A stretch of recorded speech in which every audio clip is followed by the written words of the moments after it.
Urea లభ్యత సరఫరాపై Chandrababu teleconference. Black market కు తరలిస్తే కేసులు నమోదు చేయాలన్న సీఎం. ఉప ఎన్నికలు వస్తే కాంగ్రెస్ పార్టీ గల్లంతే, ప్రజలు గుడ్ బై చెప్పడానికి సిద్ధంగా ఉన్నారన్న కేటీఆర్. సురవరం సుధాకర్ రెడ్డికి అధికార లాంఛనాలతో వీడ్కోలు. పార్థివ దేహాన్ని గాంధీ ఆసుపత్రికి డొనేట్ చేసిన ఫ్యామిలీ.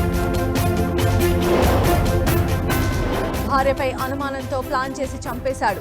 స్వాతి హత్య కేసు వివరాలు వెల్లడించిన డీసీపీ. జార్ఖండ్ బొగ్గు గనిలో మిలిటెంట్ల దుశ్చర్య, కార్మికుడిపై దాడి, 6 వాహనాలు దగ్ధం. కేంద్రం పేదల ఓట్లను దొంగిలించాలని చూస్తోంది. బీజేపీకి ఈసీ ఏజెంట్గా వ్యవహరిస్తోందన్న రాహుల్.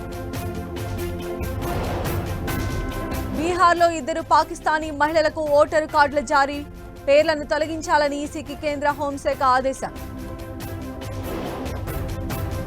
జమ్మూ కాశ్మీర్లో వరదలపై రాజ్నాథ్ సింగ్ సమీక్ష, ప్రభుత్వం అండగా ఉంటుందని కేంద్ర మంత్రి హామీ.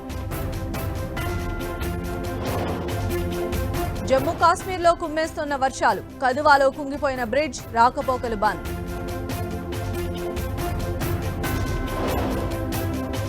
చమోలీలో క్లౌడ్ బరస్ట్ బీభత్సం, విరిగిపడ్డ కొండ చర్యలు, ఇళ్లు.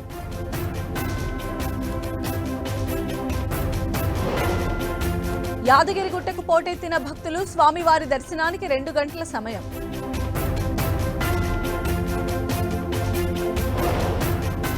గగన్యాన్ మిషన్ పై ఇస్రో ముందడుగు, ఆర్మీ బలగాల సాయంతో ఎయిర్ డ్రాప్ టెస్ట్ సక్సెస్.